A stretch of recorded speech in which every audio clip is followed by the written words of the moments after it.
path seems insurmountable, and you might have a lot of people that tell you you can't do it. When I told people I was going to bring boxing back and that I was going to do this and that, they thought it wouldn't happen. But I had a deep self-belief.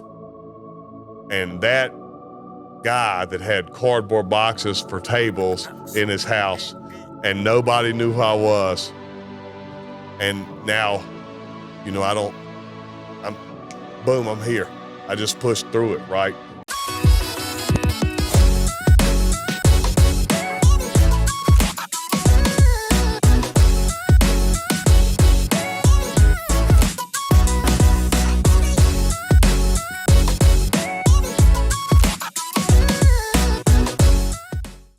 Hey, what's up, everyone? It's your boy Teflon John coming to you courtesy of the I Am Teflon John brand. And today we got a special episode. We got none other than Scott Cujo Sigmon, owner of the Hurt Factory Boxing and Fitness Gym. So, Scott, if you can take 30 seconds or so and just tell everybody who you are. Yeah, Scott Cujo Sigmon, professional boxer from Bedford, Virginia. I reside in Lynchburg. 38 wins, 15 losses, 1 draw. Fought multiple world champions. Kelly Pavlik, Matt Korbov, Caleb Truax, of course, Roy Jones Jr. Owned the Hurt Factory Boxing and Fitness. Also owned Kujo's Toe-to-Toe Promotions, the local boxing promotion. We got fighters coming up. We train fitness enthusiasts, children, fitness seekers. There you go. A little bit of everybody. Yeah. So why the name Cujo? Where did that come from? I mean, you've known me for a long time, so you know I'm pretty crazy. When I was younger, I was crazier. So they at the Stanton Boxing Club, they nicknamed me that just because I had an insatiable thirst for pain and combat. Yeah, I remember when I think about it, I think about the movie with the dog. Yeah, I think that's probably where it came from. He went back and killed everybody that loved him. Yeah. So when it comes to your early inspiration, like what inspired you to be gravitated towards boxing? You know, I was always looking for a fight. I didn't really think about boxing as an outlet. You know, I was a football player, a track runner, and things like that. And I was fortunate enough to be watching ESPN Classic one day and see a black and white footage of Muhammad Ali running. And then I started to learn about Muhammad Ali and his civil rights activism and his humanitarianism. And I mean, that's the closest thing to a real life superhero that ever existed. So I was like, you know, I might want to try to do something like that. Same thing. Yeah. So when it comes to Muhammad Ali, you know, everyone knows him for being outspoken. And I think when people hear Scott Sigman, like they know you're going to say what's on your mind. So did you get that from Muhammad Ali as well? I wish I was as smooth as him. I wish I was as, you know, even when he was vicious, he was kind. And I don't have that same tact. I mean, you know, I think there's just a couple of things when you think of Ali, unless you've seen a lot of footage of him. Mm-hmm. You've never seen him throw a body shot. I mean, I have, but most people think about it. He didn't punch to the body a lot. Yeah, you're right. And also he didn't use a lot of profanity. And unfortunately, I'm not blessed with not using profanity the way that he was. Gotcha. So when you broke down your record, so you have a total of 50 plus fights. So which one of the fights stand out as one of your most defining moments of your career and why? The rematch with Jesse Niccolo, you know, I think I was probably 8-1 when we fought in Baltimore. He wanted a close decision. Mm-hmm. He definitely deserved to win the fight. Jesse and I became friends after that, but I had always wanted that rematch, and he granted me the opportunity to have that rematch in 2014. I believe we had it here in Lynchburg. We did back then, I think it was like a $65,000 gate, maybe a $70,000 gate. That was 14, so that's a lot. I mean, that's a lot of money that we generated for that fight. I performed excellently. I didn't have any injuries going into that fight, which is very rare. Over 55 fights, I think it's happened maybe twice. I beat him all 10 rounds and knocked him out with like a minute left. So, I mean, it was an excellent performance for me, and that was unfortunate for Jesse. Gotcha. So did he win the first match? Yes, he did. Okay. He won the first match. I think he won 98-92, so he beat me like 8 rounds to 2 or 7 rounds to 3. He beat me pretty handily. Gotcha. So what did you learn from that to get prepared for that rematch? Well, it wasn't really the first fight that taught me. You know, I had kind of God complex early in my career, even like when I fought Pavlik. Pavlik's one of the best middleweight champions in the history of boxing, and I just thought to myself, how dare this guy? Like, does he know who he's fighting? But it was, I was foolish. But the real thing that prepared me for Jesse was he had reached out to me after we had that fight in March to get ready for this guy named Julius Kennedy from Ghana. And in training for that, I realized my jab was a little better than Jesse's, it being his sparring partner. And Jesse actually out-jabbed Julius in that fight. Jesse ended up having a draw with Julius. I ended up fighting Julius that December. Boxing on the Beltway actually ruled those 3 fights the Beltway, the best fights on the Beltway that year. And, realizing Jesse had out-jabbed Julius and that I had out-jabbed Jesse in sparring. I sparred Jesse for that fight. I out-jabbed Julius. So I knew that the deciding factor between me and Jesse where I had the advantage was the jab. And so I believe the rematch took place like 4 years after that, but I just stuck in my head. So I made a game plan specifically to out-jab him and stay away from him and stymie him on the inside by tying him up. Gotcha. So when a lot of people do research about you, like they'll be surprised that you're kind of self-coached at times. I have been, yes. You have been. So how difficult is that when it comes to a training camp? It's not, I heard Roy Jones say, all great fighters really, really train themselves to a degree, right? But I mean, I've had, as I progressed in my career, I brought Freddie Coratone in for a few camps from Richmond. Marcus Luck, he's very well renowned in Danville. Christy Martin, coal miner's daughter, one of the greatest female fighters that ever lived.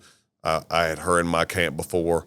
And of course, I trained Owen Hilton, but also Owen was the watchful eye over me in some of my camps. So, I've had a hodgepodge of coaches through my career. I would say out of the greatest boxing mind I worked with was probably Christy Martin. She just seen boxing on a different level. Gotcha. And so you mentioned Roy Jones, and I know you fought Roy Jones Jr. He's a pretty popular boxer, pretty good legend when it comes to the sport. So what lessons did you get from competing with such legends like that, and how did it shape your approach to the sport of boxing?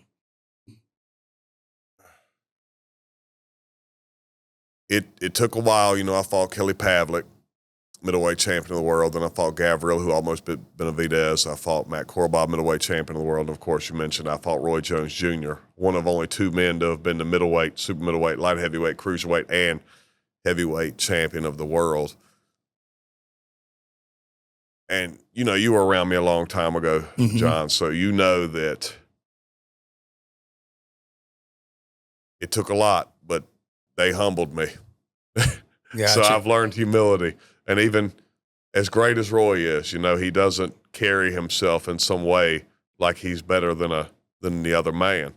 And I think that's one of the things that I've really changed about myself is I try to be a lot more empathetic and understanding of other people's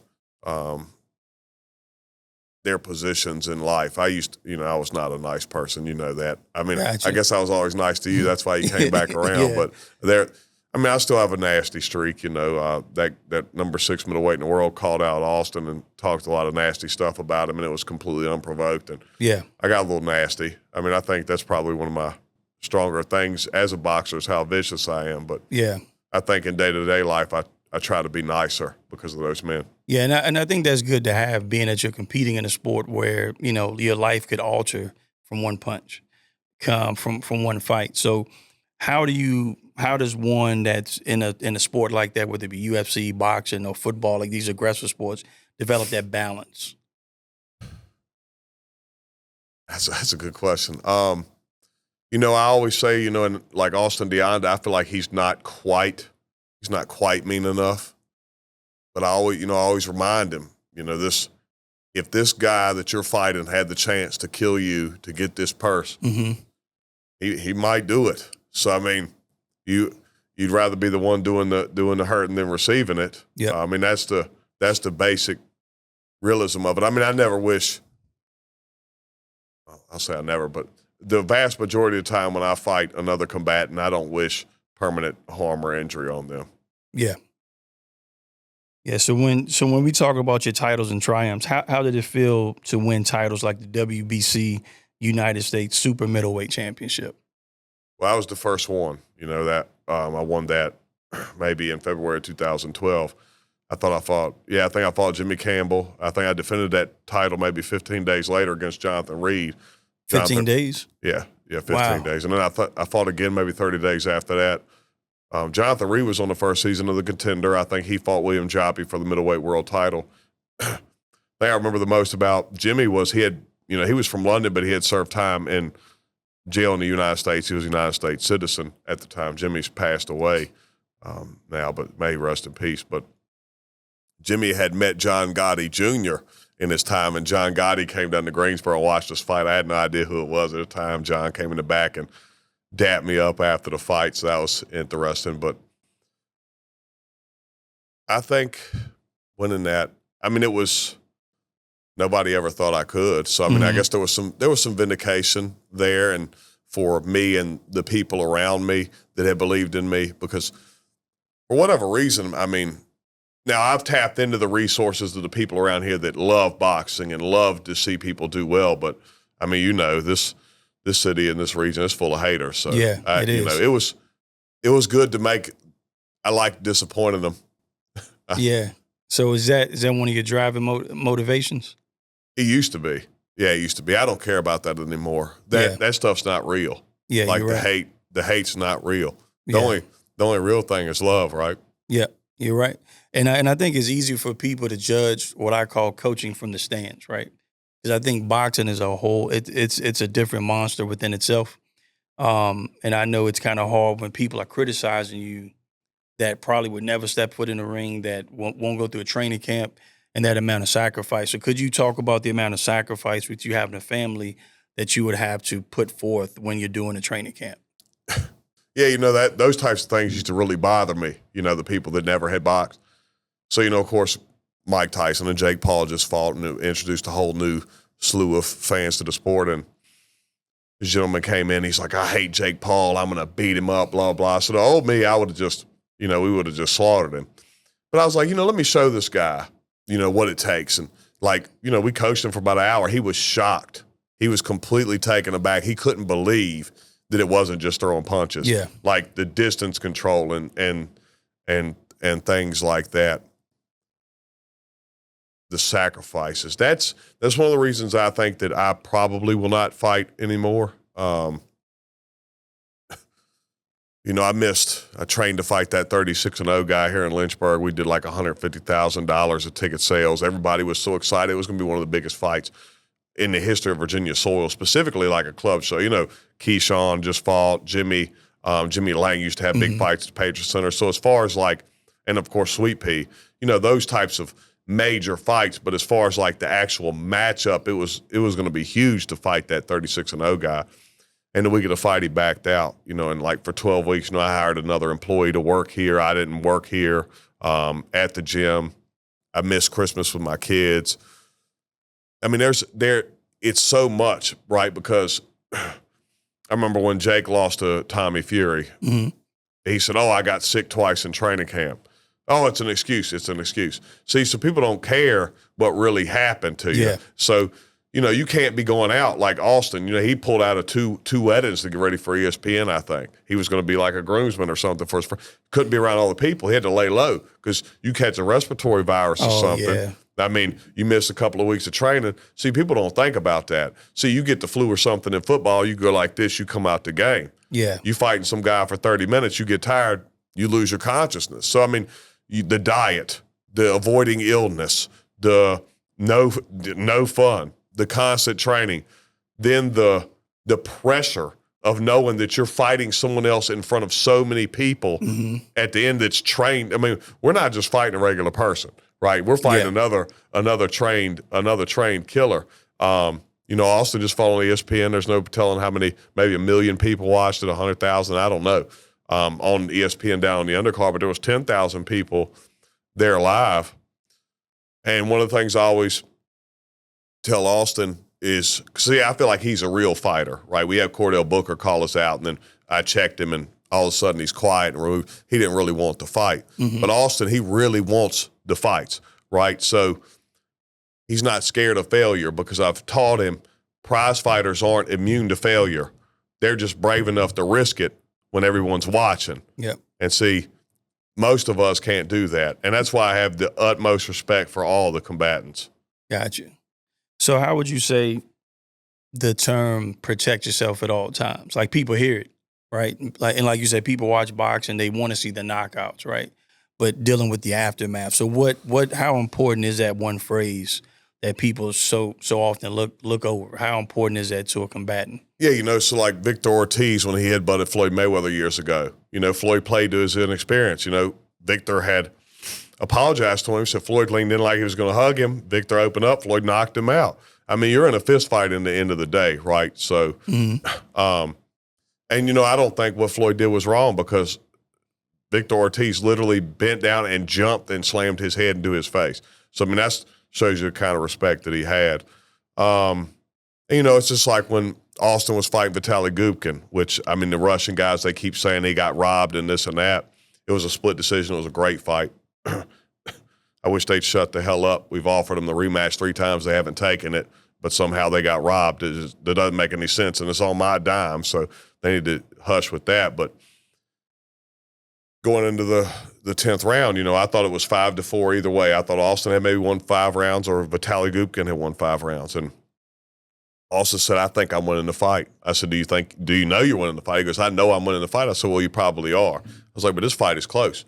It's like, I think you need to go out there and back this guy up a little bit. Now, that guy was stronger, but Austin was slicker. I was like, you need to back this guy up a little bit. And the last thing I said after that was like, now don't leave on a stretcher unless you're willing to. I was like, because I knew what it was going to take to back that guy up based off their skill sets. And I wanted, I was real apparent with, I knew what the dangers were. Do you think it's worth, you know what I'm saying? Do you think it's worth risking your health to make sure you win this fight? We've been doing this for 3.5 years. The health risk I was in Richmond at a show that I was the matchmaker and me and my wife were watching. And I never sit in the stands and watch because I'm always running the show. It is unbelievable how little the fans actually care about the well-being of the combatants. It is amazing. They don't even look at them like people. It's crazy, man. It's almost like cockfighting with chickens. Yes. Oh, they don't look at them as people. Like this one guy got knocked down twice, and I was screaming, please, ref, please stop it, please stop it. And thank God he did. And the fans are booing. They wanted him to get knocked out, but he was defenseless. There was no point. There was no sport left in it. It's like you go out deer hunting, but you chain the deer to the tree and shoot it. There's no sport in that. Yep. But we're talking about people. It's crazy, man. It's crazy. It kind of makes me sad sometimes. It is, because you see that, and I think, and I want to get your opinion on this. So the knockdown rules in boxing versus the UFC. So if you get dropped, a lot of times they'll get in there and stop it. But in boxing, you can, you get the TKO, like a 3 knockdown rule. So could you talk about the difference? Yeah, I think that's actually one of the things that, I mean, I'm a purist, so you can't change it. But I mean, I think that's one of the things that makes MMA safer to a degree, right? You get subconcussed or concussed, the guy's going to jump on you, the fight's over. You got enough fortitude, you get concussed and dropped, and you get up and somehow gather yourself, you get to fight the rest of the fight. But, there's moments like Gotti and Ward, Frazier Ali 3. These are it's the beauty of boxing, right? It's the art of the violence. It's to see somebody overcome something that we all hope that we would be man enough to do. Yep. Like my buddy, I met him.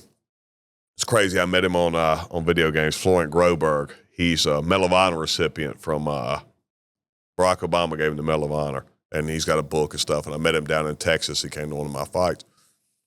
I can't, I don't want to butcher the story too bad, but they had cleared out some streets in a war zone, and then all of a sudden this guy came out and he was a little nervous.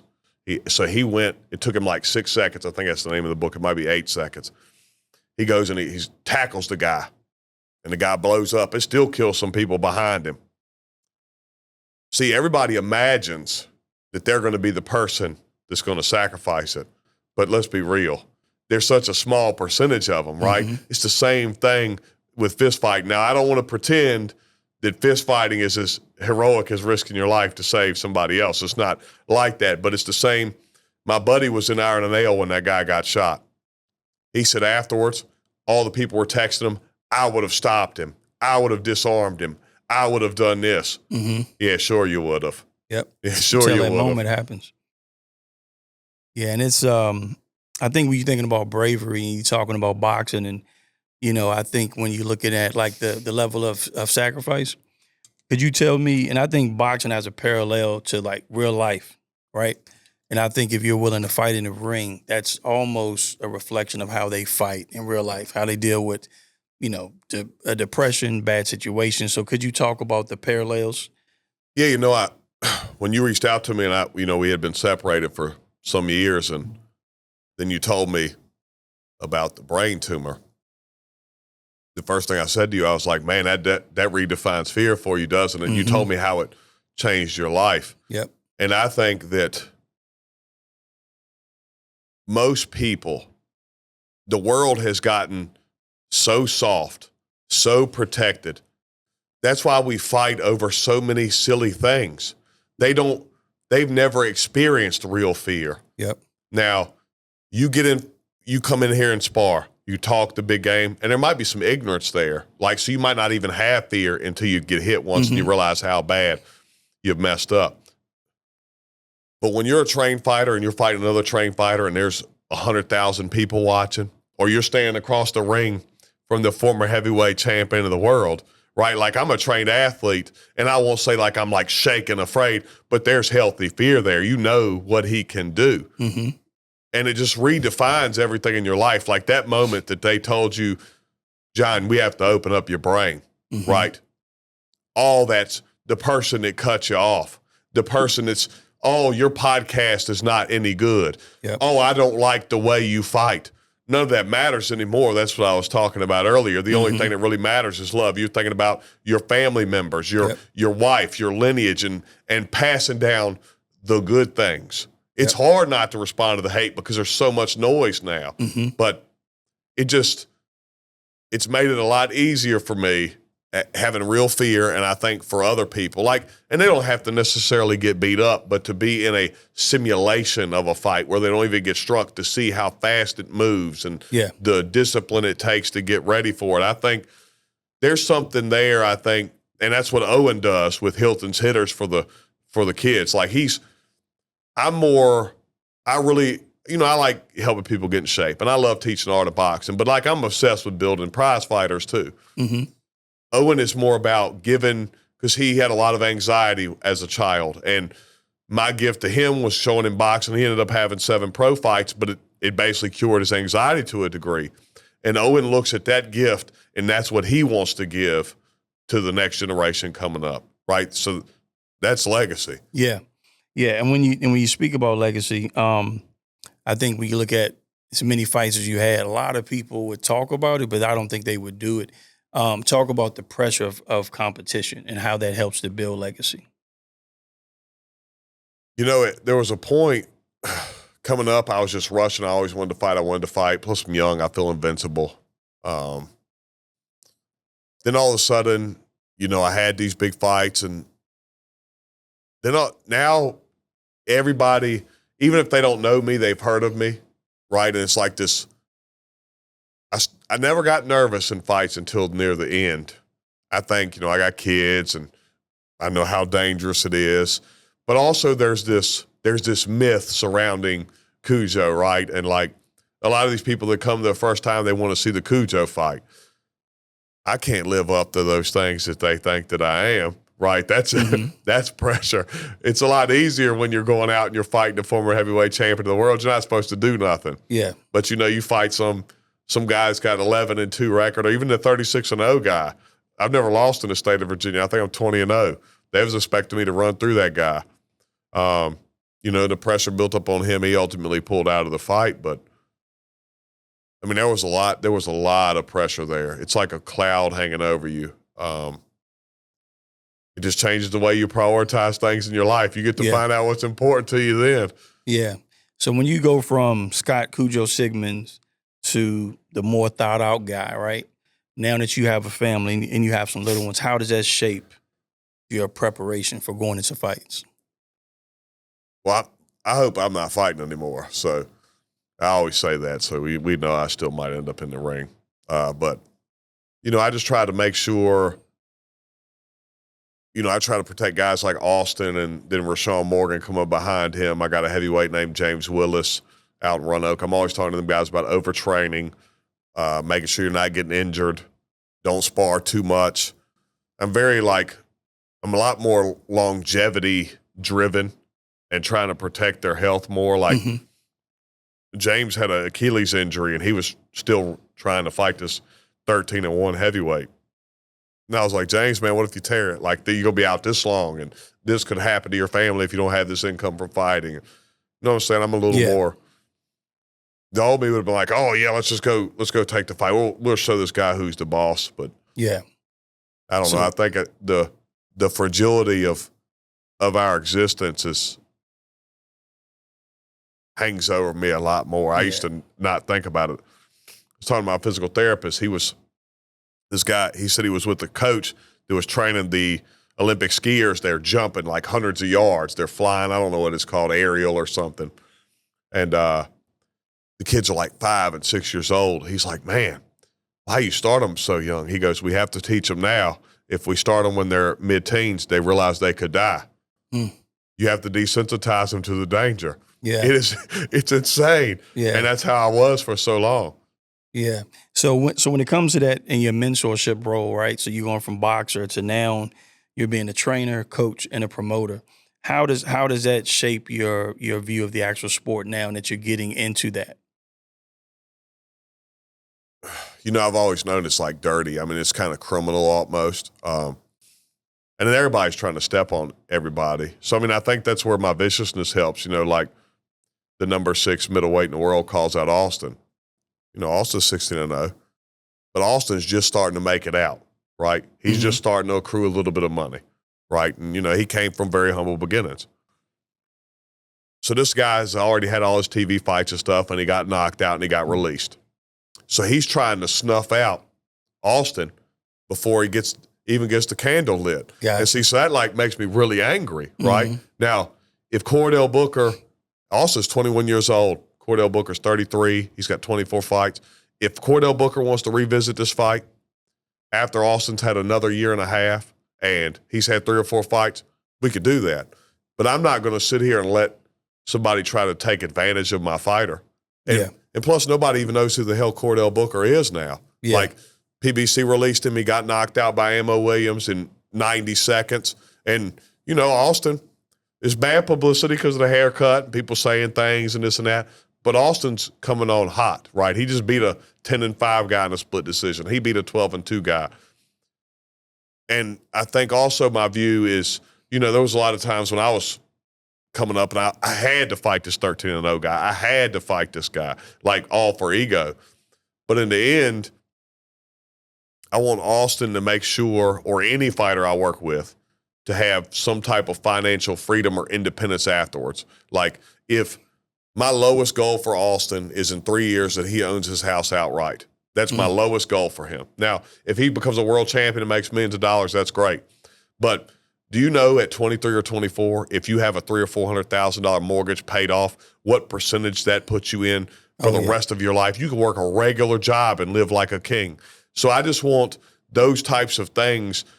These guys are paying this price, going through this ridicule and sacrificing their health for the entertainment of others. I want them to have a comfortable life when they're done. That's what I care about more than anything. Yeah, I think that's amazing because you don't hear good stories about a lot of promoters. When they start out, it's like once they get out the contract with that promoter, then it's a lot of shadiness. But the fact that you're looking out for him, no, let's wait till you get some more experience. Because it seems to be that, by Austin being real popular on social media, this guy's kind of hitching a ride. And then, like you said, trying to take advantage of him while he's still young.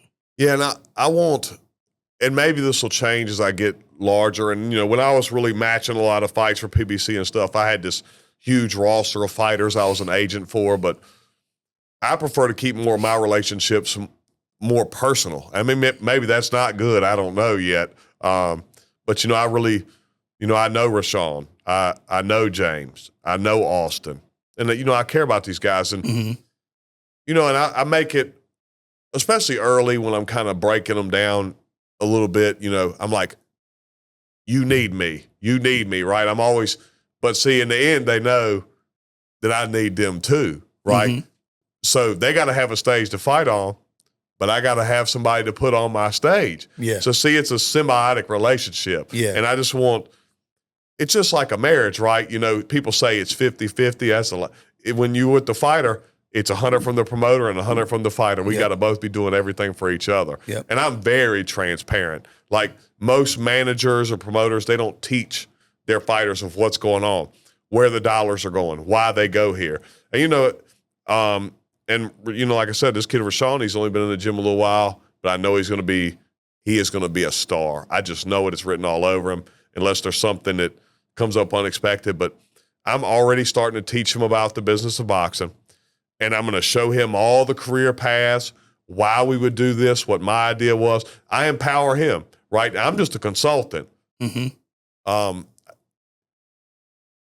I make them, they're all their own business owner of their own career. And I'm like I said, I'm a consultant.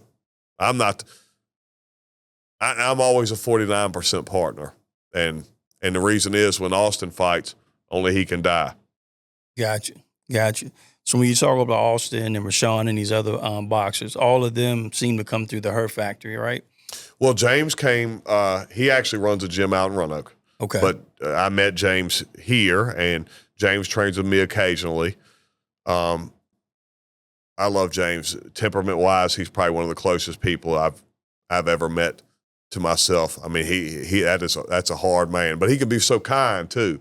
But I think he and I expect the same thing out of other people, and then when they don't give us those same courtesies, we have very adverse reactions. And then Zach Drago, he trains with me part-time, but he also trains at Go Tardy Boxing with Dallas Brewer. Those are kind of like my top four right now. Is probably, of course, Austin, I got the most in him. Rashawn, I have a really close personal relationship, but he's in the infantile stages. James paid the dues. 6-1. He's getting ready to fight a 13-1 heavyweight in Baltimore here in December. And then, of course, Zach Drago. I believe Zach's 5-0. And I have the least personal relationship with Zach, and Zach had an MMA career. He had a great mixed martial arts career, and I think that maybe some people had burned him or something. So he has some trust issues. And so we're moving at his pace. That's he's good. He's the boss. That's good. So how would you think the Hurt Factory has shaped boxing around the community? Lynchburg, Bedford, Madison Heights. Well, there was no boxing gyms here for like 15 years or something. Then I started this one. Now there's like, this one place says they have boxing, and there's 2 little smaller boxing clubs here in town.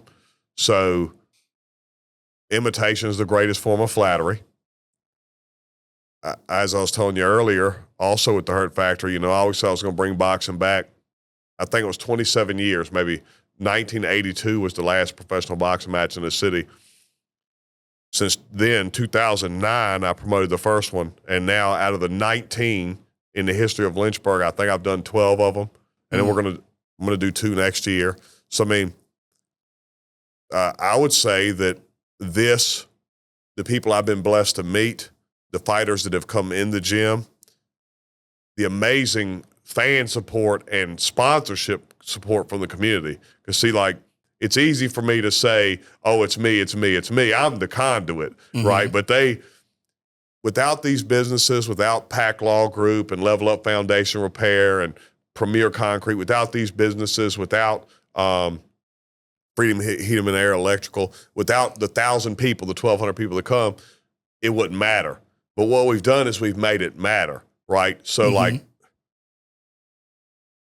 4 years ago, Austin Deonda was a troubled teenager with no prospects for a better future. The kid just fought on ESPN, right? It's a life changer. I mean, we did that. I mean, it's amazing, right? Yeah. Now he can, what is it Pacquiao said? From nothing to something. Yep. Yep. So when you talk about Austin, right, you're talking about a troubled teenager. I remember going to school and I played basketball. I played football as my primary sport and I ran track.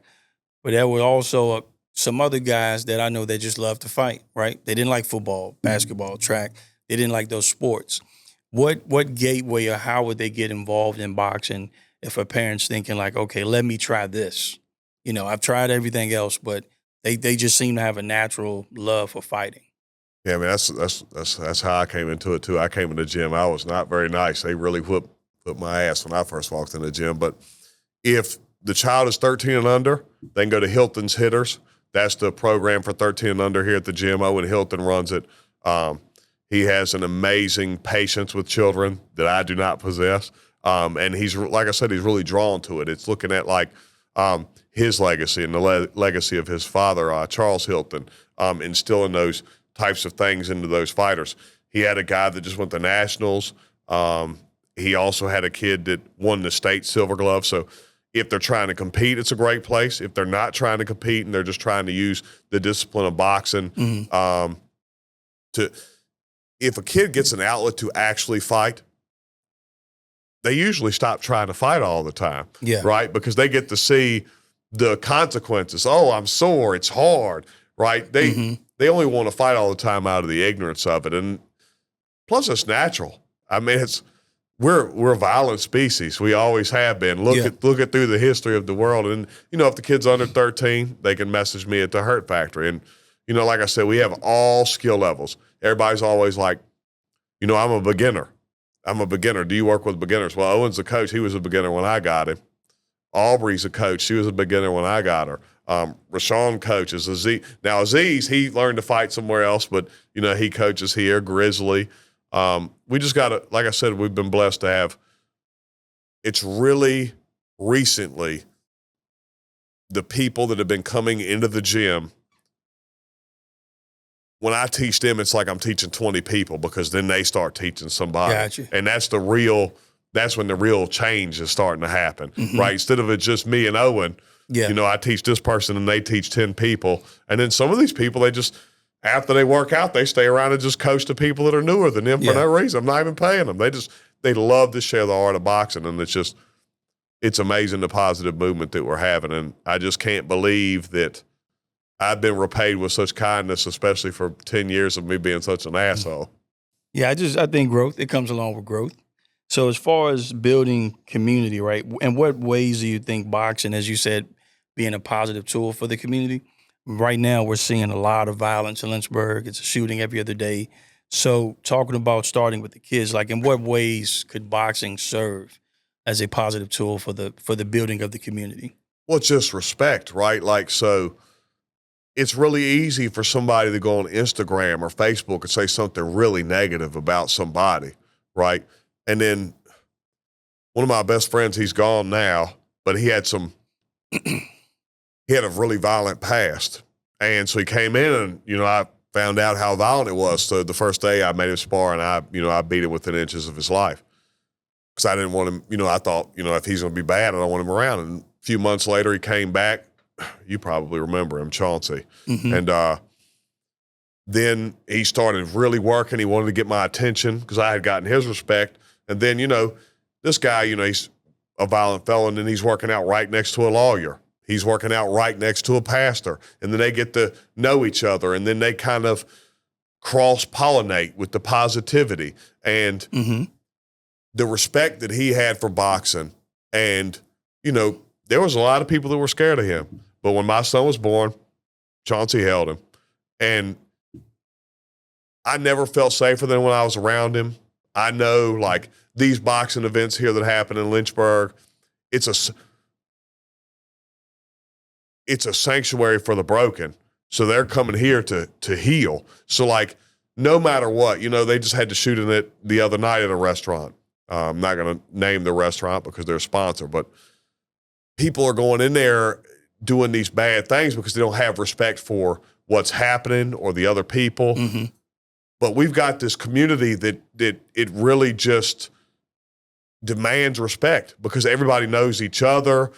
They call each other out on their BS. They talk it through. It's a really, even though it's 1,500 people coming to the fights, it's almost always the same 1,500. Then a new person comes, and then the new fans are like, hey, man, how are you? How do you know Scott? How do you know Austin? And, we just all intermingle. It's like, it's a real closeness of like how communities used to be. Yeah. But, social media has made us more separate than ever. It's something about that in-person interaction and that shared love of the community. It's hard to explain. I can't really put my finger on it, but bad things don't really happen around boxing, at least around here. I mean, it can for sure, but and it's kind of ironic because I know boxing and UFC gets a bad rap. Sports like football, where they're called out for being violent, right? But then, like you said, someone could be at a restaurant, someone could be at a party, and lose their life. But you could go to a boxing event, UFC event, football event, come on back home. Yeah, I would say boxing and MMA events are typically probably more safe than a football game. We just don't hear about it from the football game as much, especially in the NFL. I mean, they're a giant. Oh, somebody died in the bathroom from a fight. Oh, we'll do all these non-disclosures. This will never get out. I don't know. I just think it's something about when you actually fight each other, you gain a respect for the other human in a way. It's like there's a truth in it. That's what it is. Everything we do is a lie, right? Like on social media, they're talking about this, or everybody, man, I can't believe it. The average income in Lynchburg must be $1 million a year. They're all balling, right? But see, it's all a lie. Yeah. And they got the filters and the pictures, and they stealing somebody else's picture, taking a picture in front of a car. But when you fight somebody, when you see it, it's just a truth.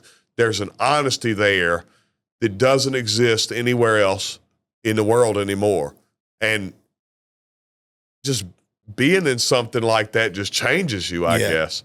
Yeah, because I remember my experience coming to your gym, sparring and working out, like having, some little bit of anger issues. It kind of taught me temperance, where I just couldn't wait to go to the gym and hit the bags, go through my rounds, jump rope, do my workout, spar. Kind of taught me temperance, and I found myself not being moved by other people. So I would go to work and someone would say something and I'm like, nah, let it go. Could you talk about that? Yeah, like I said, I mean, especially when somebody's coming from a place of ignorance, right? Like every now and then somebody will come in here talking really hard to Austin, and I'll try to calm them down. Like, listen, just why don't you do a workout, see what it is? And then they'll push the issue for hours. And I'll be like, all right, you just apologize afterwards. I'm going to video it so you can remember. Yeah. And then he hits them and they get knocked unconscious. I mean, people think size matters, or if they're an athlete in another sport. Like I said, I think there was a guy, he's a member here, his name's Cougar McGraw, and he has had this quote that the unearned ego is part of the untrained. Because, see, they don't know better. Yeah. They don't know better. So, like, a lot of times I feel sorry for them, unless they start really making it super personal. Now, if they're another fighter and they made it personal like Cordell did with Dawson, I'm going to call them out. But, there's this group of hillbillies in Virginia, and they always like to talk a lot of trash about boxing. And I've never responded. And then they got riled up, and one of them sent me my children's names. Now that changes things a little bit. So we I ended up getting that calmed down. But most of the time, if somebody's not making it too personal, like, oh, you're a bum, I'll knock you out, and all this. All right, Austin always people, because he's getting all the attention now. He's like, Scott, this person said this. I was like, well, don't look at it. I mean, if you don't look at it, don't have any power over you. Yeah, especially when you know that they're hiding behind a username on a platform. Because I think that's where a lot of was it like the internet bullying, the trolling is what they call it? Well, I do. I definitely think that's where a lot of this violence is coming from. I can't remember. I interviewed with somebody the other day. It may have been Andre Whitehead, and they asked me what I thought. And I don't want to get anybody upset. I'm not trying to challenge freedom of speech by any means. radio and TV have certain parameters that they're governed by from the government. Social media needs something similar, just something similar. I'm not saying limit free speech by any means. Yeah. But when you have pedophiles and they can link up with other pedophiles and reaffirm the way that they feel, when you have racism and they can meet with somebody else, right, and they can affirm each other, that is the breeding ground for hate. Yep. That's where the violence comes from. I mean, you can't tell me otherwise. I mean, there might be studies on it. I might be wrong, but I will be surprised if I am. You're right. You're right. Because I don't, look, in the gym, I ain't ever seen anybody in the grocery store calling somebody a bum. You're right. Oh, you ain't got no money, bitch. I've never seen that. I've never seen nobody talking like that in this gym. Yeah. Right? They only say all that stuff on the internet. And we're not evolved to deal with that hate and not be able to reciprocate against it. Because, see, people are living in a world without consequence. You're right. You're right. And then they go on that crash out mission. I think it's sad because, like you said, I think the fact that they can hide behind a username online and there's no respect for the other person. So they're just saying crazy stuff, not knowing that these are real human beings that are going through, that have lives, especially for guys like you, Austin, guys that have really clout on social media. You're not going to hear the end of it. Once it's shared once and it goes viral, then there was some guy, I can't remember where it was locally, and I commented on one of my buddies. My buddy's got like an above ground THC business. And I commented on it. He was just messing around about vaccinations. And I just made some kind of joke, lighthearted joke. He knows how I am. I'm really OCD, don't like germs. And I made it light. And the guy came under it and he called me every name in the book, told me I was the downfall of masculinity in the world. It was like 3 paragraphs about what a punk I was. He called me a cuck, all kinds of stuff. So I was like, oh, we're doing this. So I made a video. I said his address, and I said I was going to come visit him. And he apologized. Yeah. But see, like, why does he got to get that nasty on the internet to me? Like, I didn't say nothing to him. And so that's why, like, everybody thinks I'm, like, insane, because when people start getting super personal, I call them out on it. Yeah. It just, I don't know. I just think there's got to be something to try to stop people from being so vicious on the internet, man. Need it's more insane. accountability. Yeah. Yeah, because it is, man. I mean, you're seeing kids being bullied or they're pushed or they're taking their own lives because they can't deal with someone, saying whatever and starting group chats. It does get a lot crazy, man. The one positive thing I've seen, I know that they talk about that younger girls and teenage girls are getting really bad body image issues because of the fitness influencers. But I've noticed a lot of the female fitness influencers are like, this is my picture I'm posting, but this is my picture if I'm not sucking it in pose. Oh, yeah. And they're showing them that it's realistic, right? They're showing them also that some of it's posed to try to. So I think that maybe people being more conscious of things like that and how it might be impacting. Because, my boys are 10 and 8, and they've only lived in a world with the internet. Yeah. And, I've never, and social media being big. And, I'm lucky that my co-parent, she doesn't allow them to have a ton of internet time. But, I mean, it's just, it could be so much more positive. Yeah. I believe you, man. That's why I try to use my platform to push out a different view. Take people like yourself and other people and just push out their stories. To kind of help shape people's mindset. So on the next topic, we're talking about personal growth. So, of course, this is the podcast that I call the Art of Reinvention. So could you tell me about your personal reinvention story of how this journey through boxing and love for the sport has changed you from day one to who you are now? Oh, yeah, it's easy. I only used to care about Scott Sigman. Then I started caring about a couple of people. Then I only cared about Scott Sigman and money. And then through real trials and tribulations, not, living the truth, right? I found out that Scott Sigman's not enough. And it's really easy to say this when you have a lot of it, and I know that, because when you don't have any of it, it seems like it's everything. But I think this is why so many guys get really rich. And I'm not like, I'm not no billionaire or nothing like that. But money doesn't matter, right? Like seeing Austin get to change his path, right? Giving Rashawn a new platform. I mean, he's so positive already. That guy was going to win at life no matter what. But now he gets to plant seeds in this. Seeing Owen go from what he was and pushing it to these other kids, right? So, like, I'm a lot more selfless because I used to, I only cared about myself. And I used to work, money was my God. And and like I said, I know when you don't have a lot, it seems like everything. But when you get to a place where you're comfortable, you start to realize, that time with your mom, that time with your kid, that time with your loved one, or this person that experiences the world the same as you, showing them the ways to avoid the pitfalls that you had. Now, some people, and, Austin's one of them, sometimes he wants to learn the hard way. And, I learned the hard way. But he's smarter than me. Sometimes he listens, right? So, just trying to give people the knowledge so they don't have to have their life quite as hard as you did. Gotcha. So, I mean, I would say that's my personal growth. I elaborated a little extra and went on a rant. But, yeah, I'm a lot less self-oriented, and I don't worship money as my God any longer. Gotcha.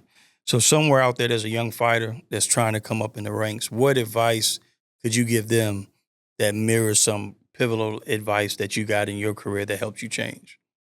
You definitely need to have a manager that's transparent with you.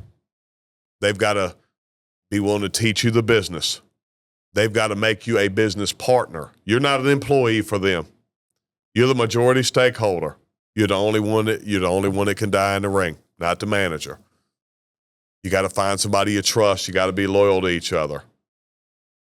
The road is going to be harder than you can imagine, and it's going to be way longer than you could have ever believed. Gotcha.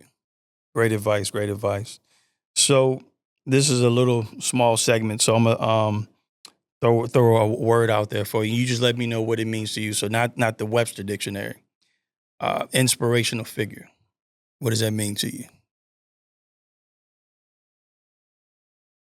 Somebody that I wish I could be more like. Somebody that invokes feelings in me of positivity, the change that I would want to be. Mm-hmm. Now, could you give me your 3 inspirational figures, 3 people that really inspire you and push you to be a better person? Yeah, I mean, Muhammad Ali for sure. He did some things in his career, and he said some things, and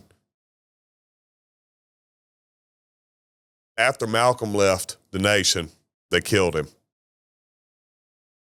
Ali had to know that could happen to him.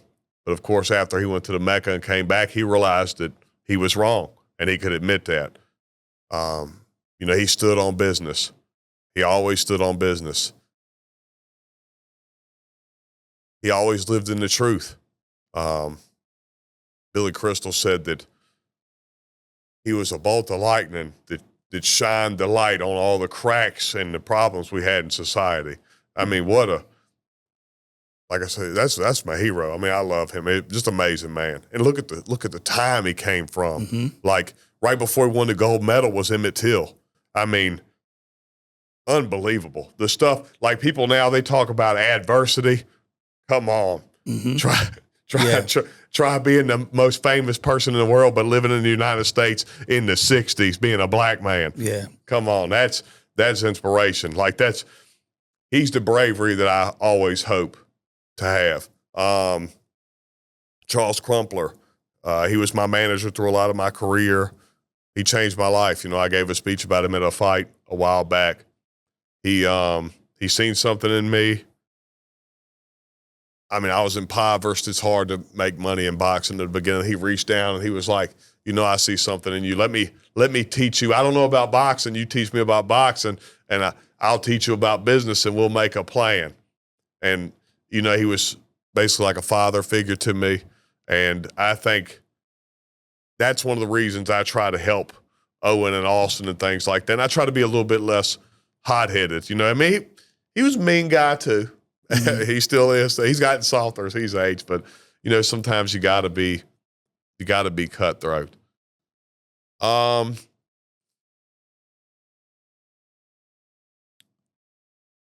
Probably my wife. Man, she's like, this is not a very normal lifestyle that I live. And she has never complained about it. She always supports everything that I do. She supports the people that I have around me. And I just wish I could have the kindness that she does as often as she does. So I would say those are my three inspirational figures. You know, Muhammad Ali for standing on business and the bravery, and Charles Crumpler for teaching me how to be a man and help somebody else. And then my wife just for being the most incredible partner possible. I mean, I think, you know, I try to be like her in some of my supportive relationships of other people. That's good. That's good. So as we close it with like the last two questions. So when you think about legacy, right? When it's all said and done, how does Scott Sigman want to be remembered in the sport and in life?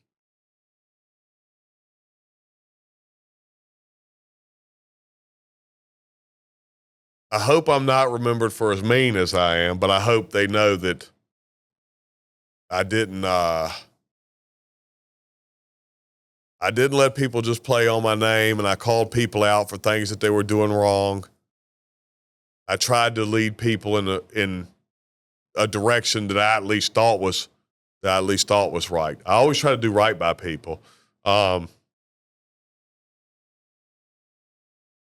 Boxing. I definitely left it better than when I got it. That's how I want to be remembered. You did, especially I think for the city. Yeah. Because boxing, like I said, to me was Philadelphia, New York, so it was bigger cities, you know, where you couldn't go to, you know, like the Armory or Boonesboro Ruins Club and see a great boxing match. And I think, you know, you had young men going, you know, to see these events with you, you know, with their father. So it's building that relationship. So I think, Scott, you know, as I always ask every guest, right? I know you have a bunch of listeners, you have a bunch of followers, right? That I have some. So that combined audience, right? When we're thinking about life, think about 2024. I know this has been a hard year for me. Not sure what you've been through, but there's a lot of people that are fighting, but they're not putting on gloves, right? They're waking up every day and they're fighting their personal demons. They're fighting whatever situation that they have to make it through. So could you look in your camera and just give a message to those listeners, to your followers on how to keep fighting until they see the end? Yeah, you know, I was talking to James Willis about this the other day. The path seems insurmountable. And you might have a lot of people that tell you you can't do it.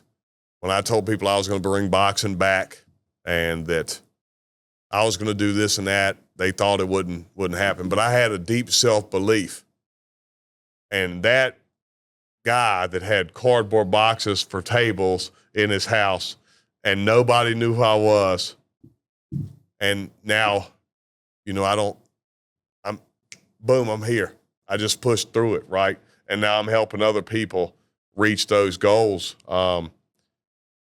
Just try not to listen to the negative stuff. You can let it fuel you. Try to find like-minded people that are positive.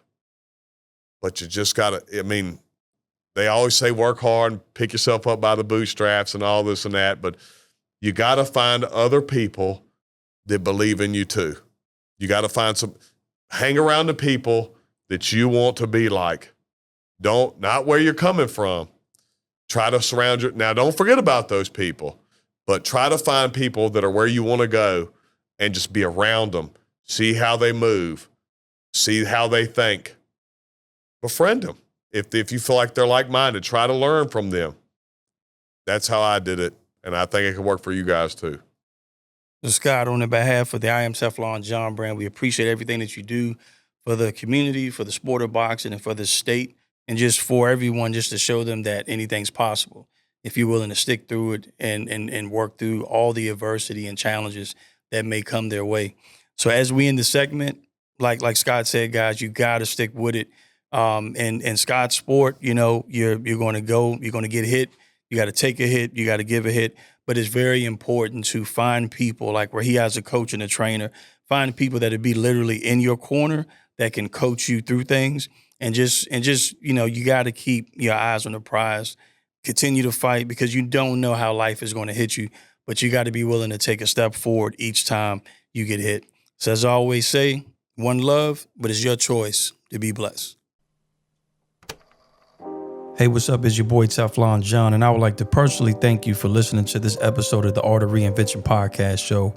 Follow us on social media on TikTok at the Reinvention Podcast, YouTube at the Art of Reinvention Talk Show, and Instagram at the Art of Reinvention Podcast. And you can hit us up at www.teflonjohn.com. That's John spelled John for all motivational content in Teflon Radio. And again, as I always say, one love, but it's your choice to be blessed.